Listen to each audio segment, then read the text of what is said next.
This reaction contains absolutely unfiltered spoilers to the last episode. If you're going to be dumb enough to click on an episode, a video talking about an episode you haven't seen yet, that is completely on you. Oh my god, the Rani's back.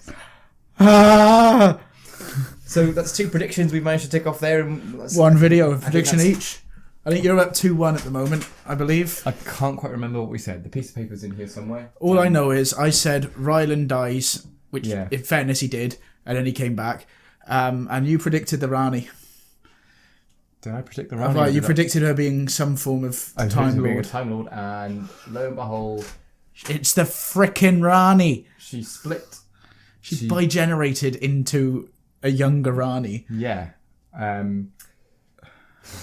mean, she's still the aloof fruitcake as well, which we love. Mrs. Flood is still Mrs. Flood.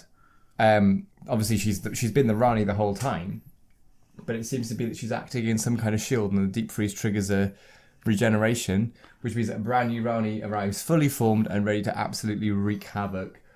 Oh my god. I can't believe we've got to wait 7 days. We didn't even get a trailer. There might be one on the telly, but it's probably not going to happen if the football overruns. So let's hope the football doesn't overrun, because at least then we'll get a trailer. They've got to put something out. I think they have to contractually do that. So let's hope this football doesn't overrun, because, oh boy. Oh my god. Wow. That was brilliant.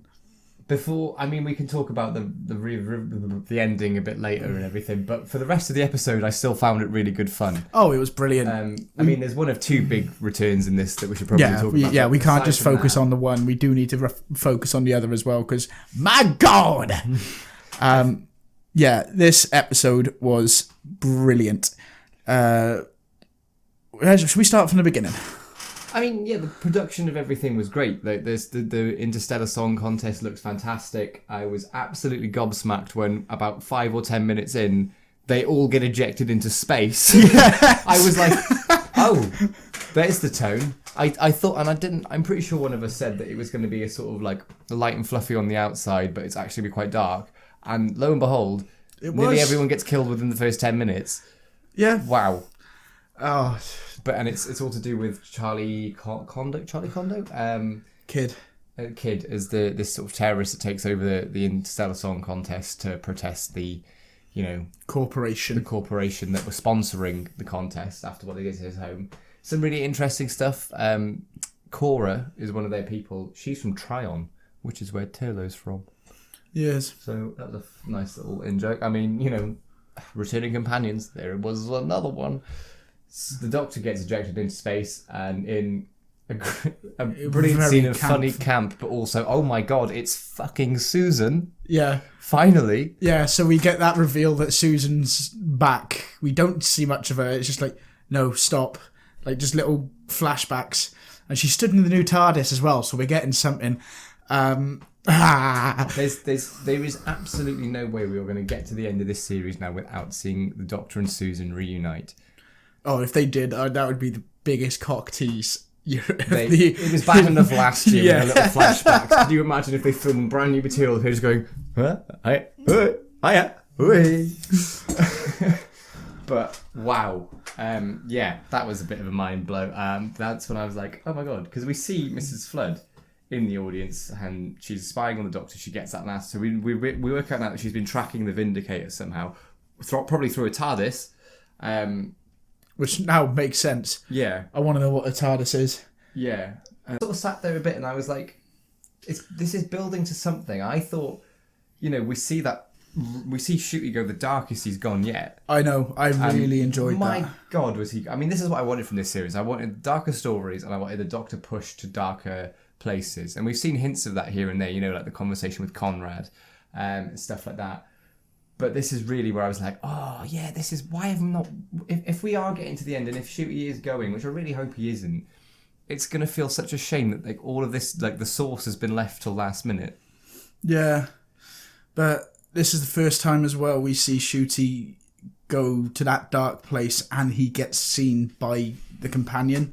Yeah. It was all happy families with Ruby and stuff. It never really got dark.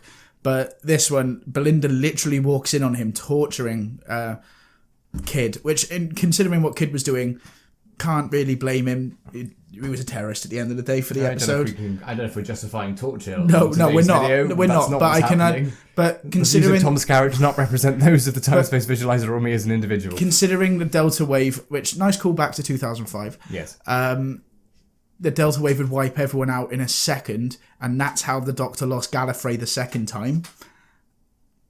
I mean, I can see his side of it. I'm not saying it's right. I'm not condoning that behaviour, but you can understand why he'd get so unhinged, because now he's finally in a position to stop something like that happening again. It's that old thing, if you could go back and stop something bad from happening, would you? Sort of thing. I believe a certain Austrian painter, no, it's been brought back to, could you go back and deal with him as a baby to stop that? The Doctor Who's done with, Davros, for example, and stuff like that. I think it was just interesting to see, and I just love that the dynamic the Doctor and Belinda have, where even though she doesn't really, she wants to get back home, she wants to be with her family, but she's still, it's not like on the Tegan levels of I'm just going to be bitter and annoyed at everything. She's still very much a character. She still gets swept up in the adventures, and she realises that, okay, we've got to do this.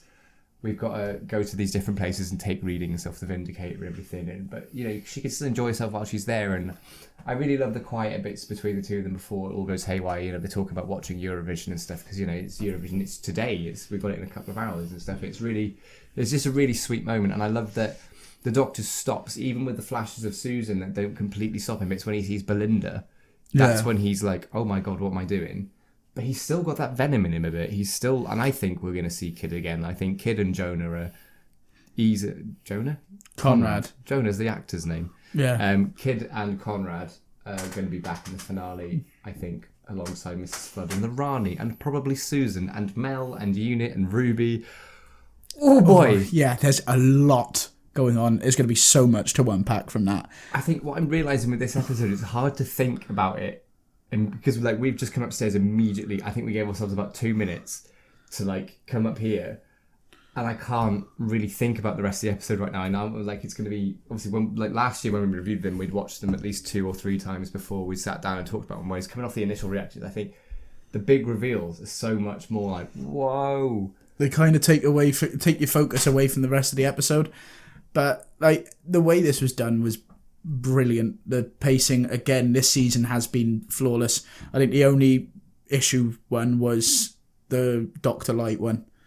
Yeah, I think that's the only one where the pacing's been slightly off for my liking, sort of thing. Yeah, I can't make my mind up with this. I think it's because I went into it because we knew this was going to be one that we had to watch away from. I deleted Twitter off my phone this morning to make sure I didn't get anything spoiled. I had to speak to my mum and dad and be like, I haven't watched it yet. Don't talk about the specifics. I didn't say shut up because that's no, but that sort of thing. Yeah, so coming into it, where I've just lost my train of thought again. The spoilers and everything. Knowing that, and I think the pacing of it, it sort of, I'm kind of expecting something to happen. So I'm watching this, and whilst I'm engaged in the plot and everything, it is sort of going in my head. I'm going, what's happening? Come on, get to the bit now. And even at the end when everybody's saved, and I'm like, yeah, but who's Mrs. Flood then? Because surely that's what we were building towards. And then you've seen the TARDIS where the Doctor and Belinda get back to May the 24th, which is 7 days away. So let's enjoy these next 7 days, guys, because we're all going to get blown up. And just the TARDIS just explodes. There's that brilliant shot of just the doors, and you're waiting for something to happen. And all of a sudden, bang, credits. You didn't even get the sting. It's just bang, da-dum, da-dum. I was like, whoa, what? What happens? And then I was like, well, where are we getting the Mrs. Flood? And then it happens in a mid-credits scene. And I was like, what? I just, really enjoyed this. Best performance in this was brilliant. Really enjoyed it. There was a lot of laughs for quite a dark episode, to be honest. There was an awful lot of laughs for it, which was nice. It just kind of kept you on a high, and then boom, tragedy, and then we'll just bypass that and have some more laughs, and then boom, another tragedy. Yeah, so Frost Rylan again, and then we'll have I thought he was really good as well, considering he's not an actor. Not that he had a massive part. He just has a funny enough part. Effectively, he was literally himself. Yeah, no, he's in the credits as himself, Rylan Clark. Yeah, and it's because obviously he does a lot of presenting. So this was probably just easy work for him. He should probably have been told, if he wasn't told about Doctor Who, he'd probably think, I'm just hosting a song contest. He's also an enormous Doctor Who fan as well, so he was always going to be like taking us dead seriously. But what an episode, man! I know. I'm gonna rewatch this one a lot. Like, this was one hell of a return for an old villain. Yeah. Definitely the right call. If it was the Master, it would have really downplayed it.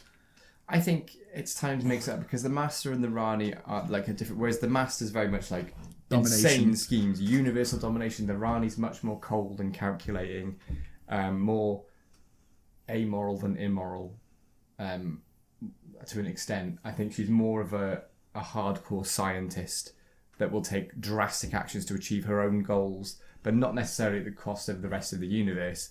But definitely at the cost of a lot of this us. has happened. I want to see. I mean, if the Rani survived, then other time will survive, and Susan's coming back. We know that's going to happen. I just want to see what kind of stuff gets posted after the official broadcast at 7:10, providing the official broadcast happens. So come on, Crystal Palace, pull your finger out. Let's not go the extra time, and let's not let Man City win. Thank you very much. See you next week. I'm guessing that's it from us then today. I mean, I've got nothing. No, I'm still speechless, to be honest. Probably should have given this the most part. before we did this, to be honest. Yeah, but it was incredible. It was brilliant. I loved it. Seeing Carol Ann Ford back as Susan as well. Like, you and I just looked at each other and started like jumping in our seats like little kids who'd just been given a load of sweets. I just think it was so funny the reactions of every time Susan flashed up, we were like, and then at the end, Mrs. Flood's like, oh, I've got a little trick for this for a time lady, and I was like, she's going to split. Just the way that it was filmed, you can tell from the angle and everything, you could tell they were doing it. And like the way the regeneration energy kind of circled around her, just thought, oh, this is David Tennant-esque. Now, I mean, obviously they keep rejigging it, but God, well done, Russell T Davies. Like, faith restored. Wow. Well done. Let's give credit's where it's due. Well done, Juno Dawson. Well done, Juno Dawson. Well done, Russell T Davies, for getting her in to do it. Russell, stick the landing, I beg you. Yes, please do not do what you did to us with Sutek, because we wanted to cry. But this is going to be a 3-part finale, effectively. Basically, yeah. Yeah, it's like a utopia kind of thing where it's a separate story until the end reveal. Yes. I'm hungry, so yeah. I'd like to wrap this up now. Yep, that's fine. Let us know your thoughts on this one. If it's negative, then you're wrong. Just tell us anyway, because it's the algorithm, and we can really do the views in the minute because nobody wants to watch us because Doctor Who's back. Yeah, there is that. But yeah, just let us know what you think in the comment section below. Don't forget to like, share, and subscribe to the channel. Check out our memberships as well. You get some really nice things to get from that, to be honest, and we love it. But that's all from us. Have a nice evening. Enjoy Eurovision if you're watching, and we'll see you next week. Bye.